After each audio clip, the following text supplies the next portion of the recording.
By purification of offerings is meant, at least in 3 cases, the degree to which the gift, or let's say in all the cases, is the degree to which the gift will become worthy of merit. So we're still thinking in terms in that framework of what will create merit. So the text says that there are 4 kinds of purification of offerings. So what are the 4? The offering that's purified by the giver, not by the receiver.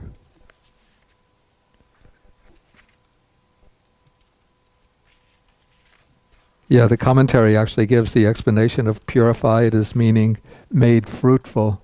Fruitful in the sense of being able to create that merit that will bring desirable fruits. So the offering that's purified by the giver, not by the receiver. The offering purified by the receiver, not by the giver. The offering that's purified neither by giver nor receiver. And the offering purified both by the giver and the receiver. Okay, the first is the case where the giver, this is the offering that's purified by the giver, not by the receiver. In this case, the giver is virtuous, but the receiver is non-virtuous or of evil character. Then the offering that's purified by the receiver, not by the giver. So here the giver is immoral, whereas the receiver is virtuous and of good character. The offering purified by neither, this is the case where both are immoral, of bad character. And the offering that's purified both by giver and receiver, that is where both the giver and the receiver are virtuous and of good character.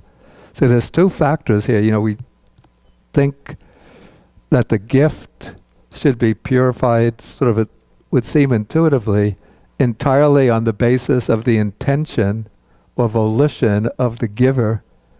But here there's something is being introduced which goes beyond what I would call a purely psychological or empirical understanding of the meritorious capacity of giving. And that is that the receiver, the moral quality of the receiver, influences the moral quality of the recipient influences the meritorious potential of the act of giving. So, let us assume that I'm virtuous and of good character. We'll just temporarily accept that assumption. Okay, now we have here sitting to my left an Arahant, and sitting over here on the central seat a monk who's an ordinary person. Okay, I have, say, 2 robes, same kind of robe. I don't know anything about the spiritual qualities of the 2 monks, but I just see them sitting there. I want to offer them robes. So I take, and the robes are the same, basically the same cut, same type. I take one with deep respect. I offer to the Arahat, saying, please, Venerable Sir, accept this robe. I take the other robe, I offer it to the immoral person, saying, please, Venerable Sir, out of compassion, accept this robe. Okay, it would seem that my intention or volition in these 2 cases is the same. My understanding is the same. But because this one is an Arhat, this one's is an immoral person, the gift that's given to the Arhat will generate more merit than the gift given to the ordinary person.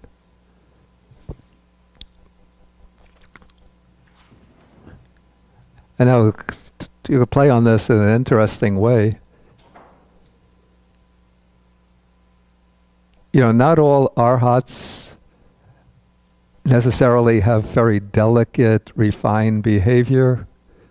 Sometimes they could be a little bit coarse in their manner of speaking, their way of acting, just as if, because of previous habits.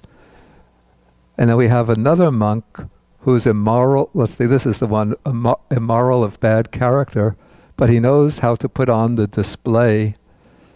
So he's, whenever he sees people looking at him, he walks, slowly and mindfully, maintains downcast eyes. He looks very restrained, speaks with a very soft, gentle voice. So people start talking, he must be stream enterer. Maybe he's anagami, maybe arhat.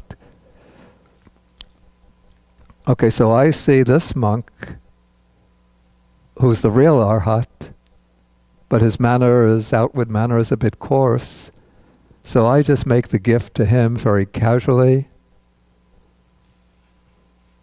And this one, I think, is the arhat. I give with deep veneration, admiration, respect. I give to him in the belief that he's an arhat, and making offerings of robes to arhats is a meritorious deed. Whereas in the case of this monk, I think, okay, he needs robes, I just give him a robe. Okay, but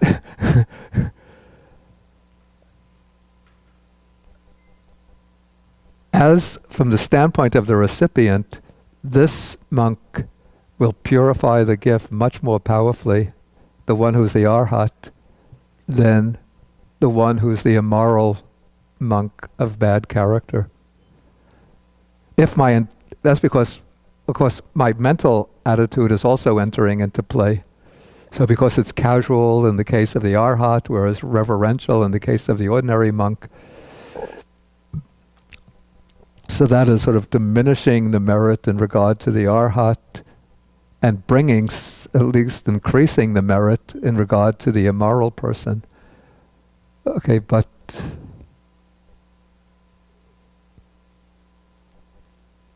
in the case where the attitude is the same, even though I perceive this monk is the arhat, this monk is an ordinary person, this monk is an arhat, though it's the opposite, my attitude is the same, both respect for both of them, then the arhat will, as the recipient, will purify or intensify the meritorious power of the gift over the gift given to the ordinary person. But of course, as the Buddha says here, the most powerful gift is that given by a virtuous person to a virtuous one.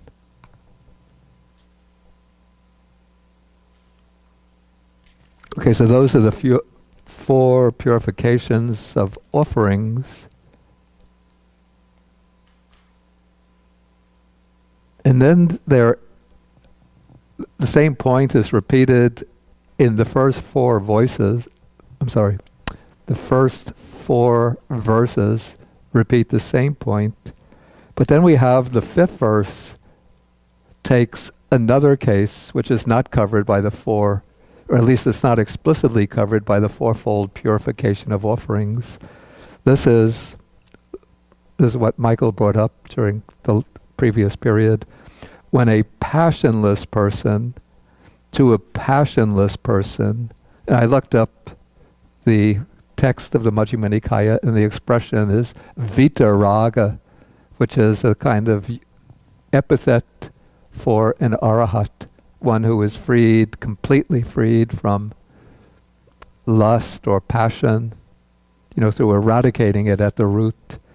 When a passionless person to a passionless person gives with trusting heart a gift righteously obtained, placing faith that the fruit of action is great, that gift, I say, is the best of worldly gifts. Okay, then the commentary explains this. It says that the verse refers to the gift that one arahant gives to another, and then it explains that even though the arhat believes in the fruit of karma, that's what's meant by the line, placing faith that the fruit of action is great. Because he is without desire or craving for continued existence, his own act of giving doesn't produce any fruits. It doesn't generate merit to produce fruits in the future. So it is a mere, in Abhidhamma terms, it's kirya, that is a mere activity that doesn't leave any traces behind of karmic accumulations. Okay, so that takes care of the sutta, the text of the sutta. Yeah, Edwin. I think maybe it's good if you take the microphone.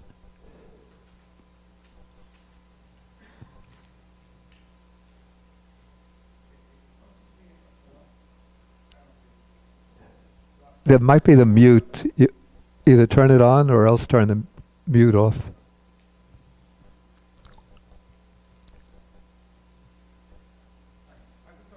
Okay, just speak loudly.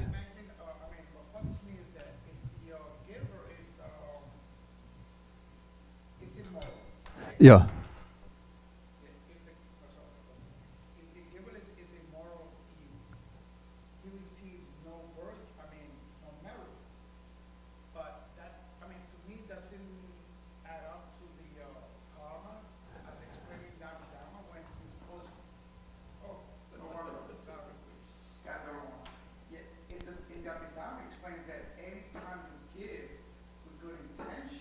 Yeah. To anyone, I believe it will be, I'm sure that if you give to someone on our hand, it will be a lot more as explained here. But the gift is given. Yeah. A moral person gives it with good intention. Yeah. Why wouldn't he receive any kind of merit at all? Who said that he doesn't create any merit? No, that is not said. Only stating that he does not. No, it doesn't say that he doesn't create any merit or accumulate any merit. If you look at the text, it says that, let me just get, okay. Yeah, so purifying the gift would mean to increase or to intensify the merit, the potency of the gift, to create merit. But it doesn't mean that when an immoral person gives a gift, whether to a virtuous person or a moral person, when he's giving the gift, then he has the volition, the intention of giving. And so that's a wholesome state of consciousness with a wholesome intention. Oh, definitely that's creating a merit. Definitely that's creating merit. It's not a matter of creating or not creating merit. It's a matter of the potency of the gift. Oh yeah, sorry.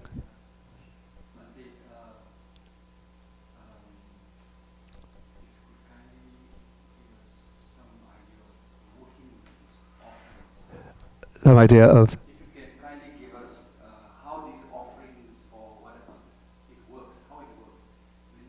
If you understand how it works, then perhaps you can see how giving to an ordinary person or giving to a noble recipient, how do they kind of bring about benefits?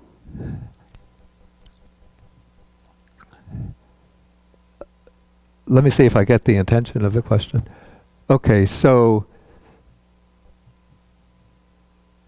I give a gift to a person, whether it's immoral person, doesn't matter.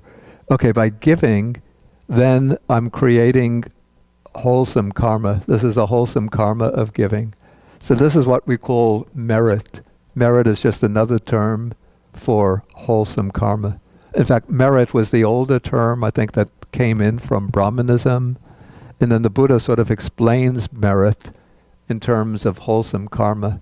And the Buddha specifies volition as the decisive factor in creating wholesome karma. Okay, so it's this wholesome volition then creates the wholesome karma, which gets in some way stored up or planted within the mind stream of that person. And then that wholesome karma has the capacity to produce fortunate, what we would call desirable or fortunate results that come back to the donor in some way. So exactly how the details work, yeah, of course that I can't say. But when there's suitable conditions, a suitable set of circumstances, it brings that karma, sort of activates that meritorious karma, so that it will then produce some kind of benefits that come to the aid of the donor. So let us say I give gifts, that creates the wholesome karma.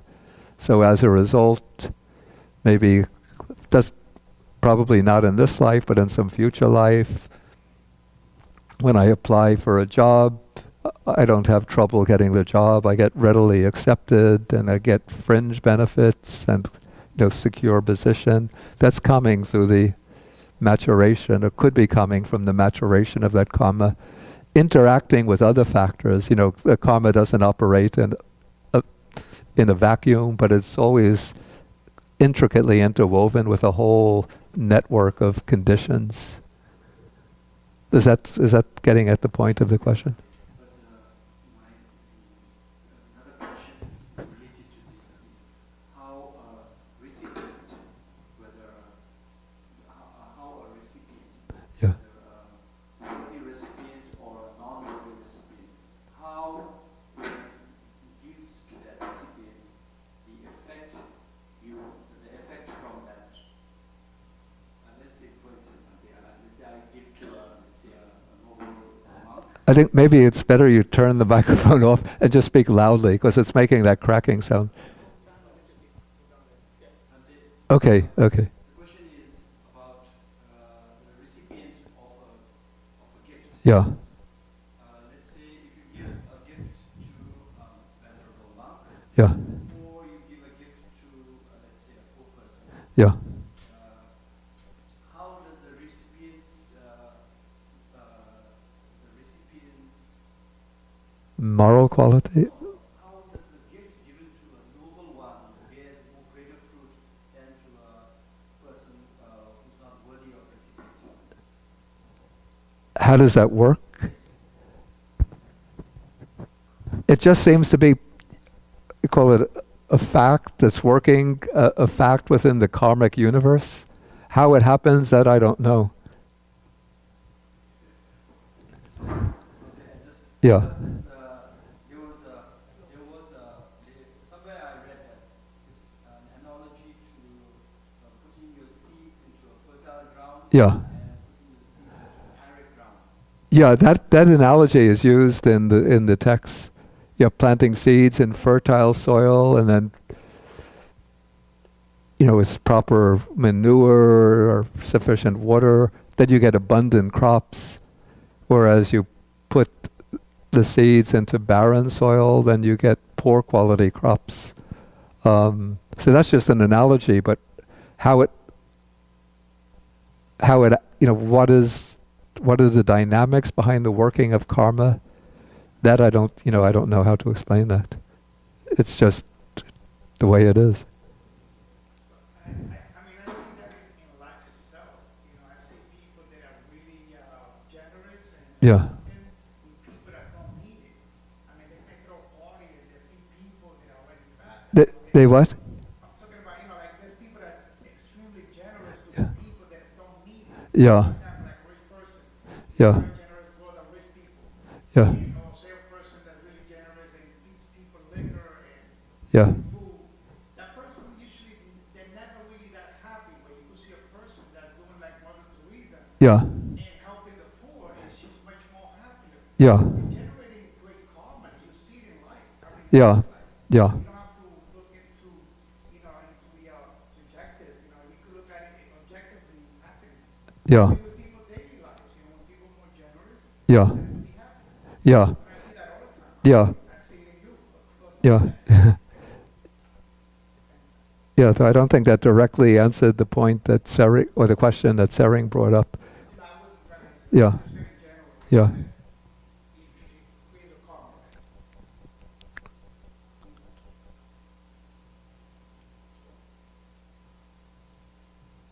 I think Bowie had something.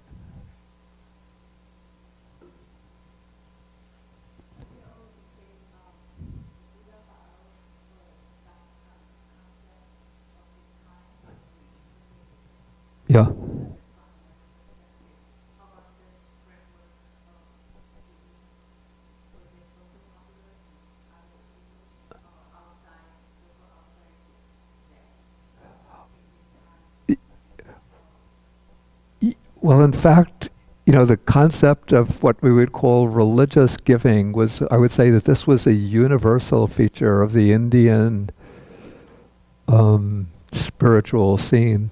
Because first, the Brahmins, or at least the Brahmins from the older period, ideally were not supposed to work at some remunerative occupation, but they were supposed to subsist on alms that are offered to them by the people, and in turn they perform religious services for the people and preserve and study the Vedas. In fact, in the Sutta Nipata, there's a sutta called the Brahmana Dhammika Sutta, in which the Buddha is questioned by some Brahmins, and then he explains how the lifestyle of the Brahmins has deteriorated from the early period when the Brahmins were very observant and very diligent and upright, to the period of his own time when the Brahmins, he says that that their conduct is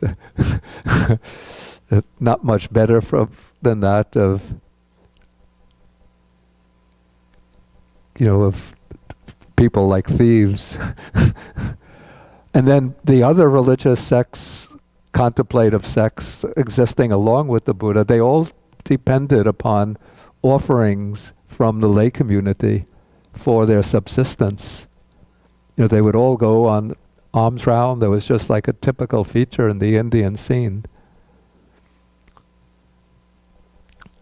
And so there was a kind of, I'd say at some level, even a kind of competition going on to see who was able to, I don't want to impute unworthy motives to anybody, but one could see in the Buddha's text a sense of, especially a competition with the Jains, who were the sect which were closest to the Buddhists. And so a sense of who is getting more gain, honor, respect, and veneration, whether it's going to be the Buddhists or the Jains.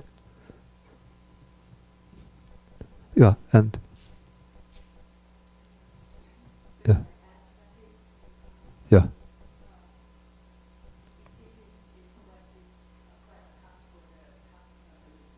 yeah.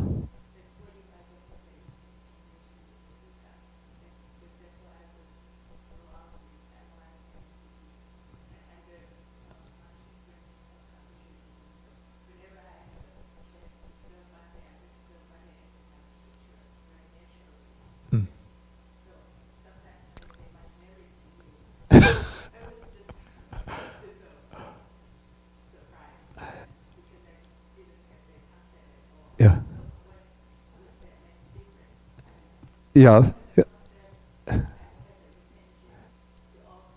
Yeah. Yeah. Yeah. Yeah.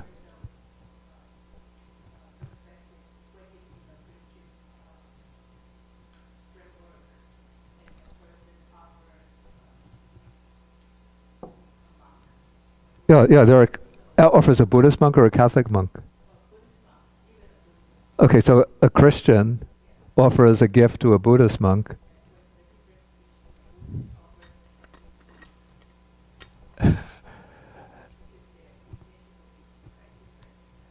Okay, there seem to be quite a number of issues here.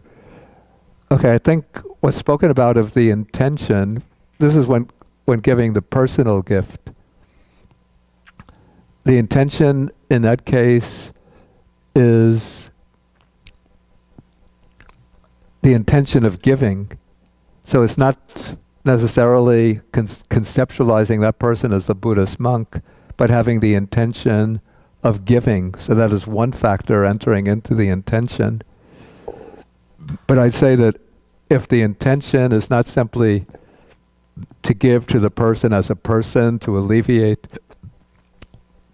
the needs of that person, but one is giving with the thought, I want to support a worthy one who is living the monastic life in the Buddha's teaching, I would say that increases the meritorious power of the gift, because one is giving not the way I give a gift to a friend Maybe I have a friend, I give him a book or a tin of tea. Okay, so just giving is on a friendly basis, friend to friend. The intention is different from that of giving to support somebody because they are leading the brahmacharya, the spiritual life in the Buddha's teaching. And then the expression that I use, much merit, that's because in Sri Lanka we have an expression, Pingsidweva. Sometimes it goes, Bahu, is it? Hungak pin, or Godak pin. It's just, pin is the Sinhalese pronunciation of punya, and then hungak or godak is the same as bahu, much. So normally we don't say thank you, but instead we say much merit, godak or hungak pin.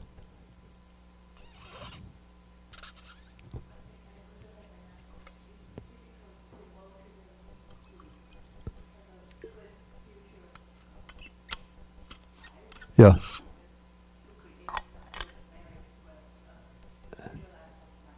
Yeah.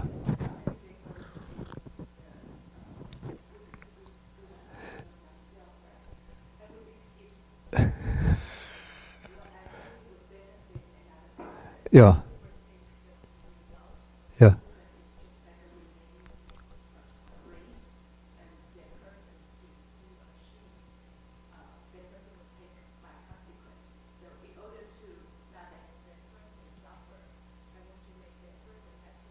Yeah. Yeah. In other words, so you're giving in order to benefit the other person, not with the intention, I'll get some merit that's going to benefit me in the future. I think actually that's the proper motivation. The motivation should be to benefit the other person, but what should underlie this, what I think increases the value, the meritorious value of the gift, is that one understands that the act of giving is taking place within this framework of cause and result. But one is giving not for the purpose of getting some benefit in return, but to benefit the other person. This seems to be, I have to say, a difference between maybe contemporary ways of understanding giving and generosity and very traditional Buddhist ways of understanding. Very traditional Buddhist ways, as I observed in Sri Lanka, that there's a lot of concern to be giving in order to get the merit, in order to secure oneself favorable results in the future. Whereas in a more modern understanding, one is not concerned with the results that come in the future, but one gives just to benefit the others. But the way I see it, at least, like if I practice giving, I'm not doing so out of a greedy desire to get rich or famous or popular or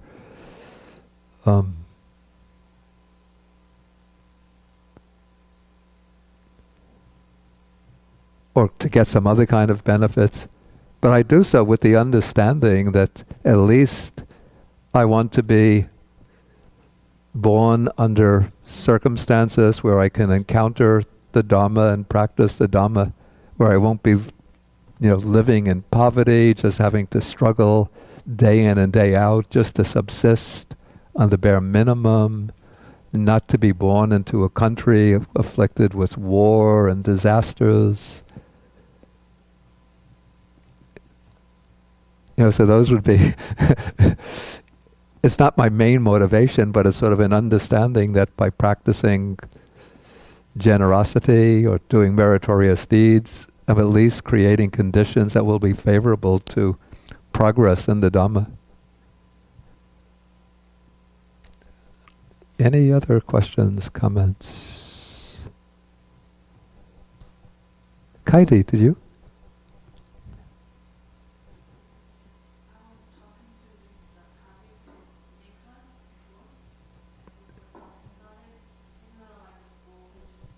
Yeah.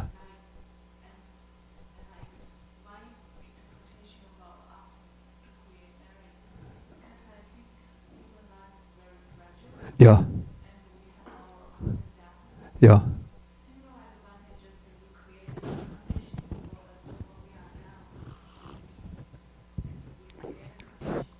Yeah. We create conditions.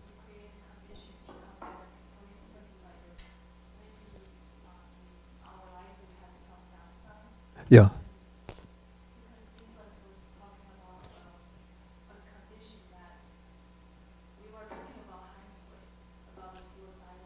Yeah.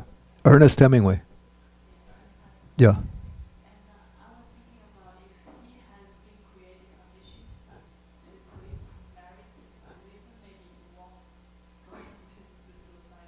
I see. I see. I see. Well, actually, this is, yeah, actually, that brings up another interesting point, is that when one does meritorious deeds, then one can reflect on those good deeds, not with the thought, I'm going to become rich, I'm going to become famous, I'm going to become powerful, but one thinks back and reflects on those meritorious deeds, and then one rejoices in them, and that brings a kind of upliftment to the mind. I think so. I think that was my point I was trying to put before, that it does bring people here. Yeah, right, yeah. Yeah, yeah, yeah, yeah. It brings immediate happiness here and now. And then also, this has come within the Buddhist tradition, that, as I said this morning, when we do merits, then we want to share the merits. And that is not reducing our own merit, but it sort of increases the intensity of the merit. Okay, so maybe we haven't... Okay, Terry?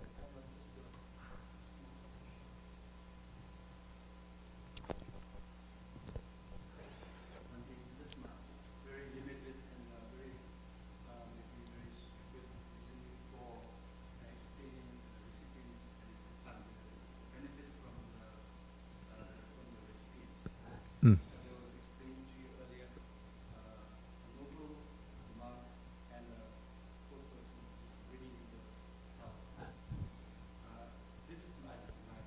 Yeah.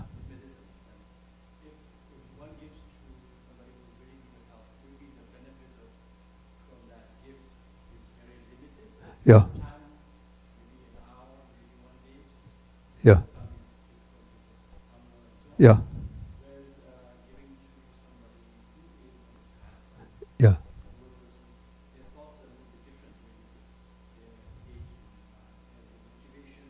Yeah. Yeah. Yeah. Yeah.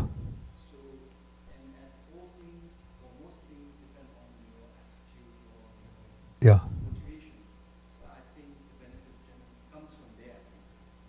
Yeah. Though, in my opinion, again, as I said this morning, this is where I like this passage from the Upasika Sila Sutra, that it's important to balance gifts that are given to those considered the fields of merit with gifts given to, or help given to those who are needy, and not just to have this exclusive emphasis on giving to those who are worthy of offerings. Okay, I think we're going to have to stop for the day, and we could just mentally share the merits of listening and discussing the Dhamma without the chanting, which is...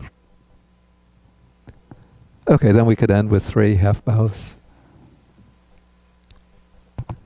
Oh, by the way, there's to be a lecture tomorrow, or Dhamma talk with other parts of a program tomorrow by an American monk who's staying based in West Virginia, but he's in Long Island now. His name, Venerable Sudasso. It starts 1:30. It will be in the library right here tomorrow, 1:30. It will be on the 4 Noble Truths in application to daily life. Okay, so we do 3 half bows.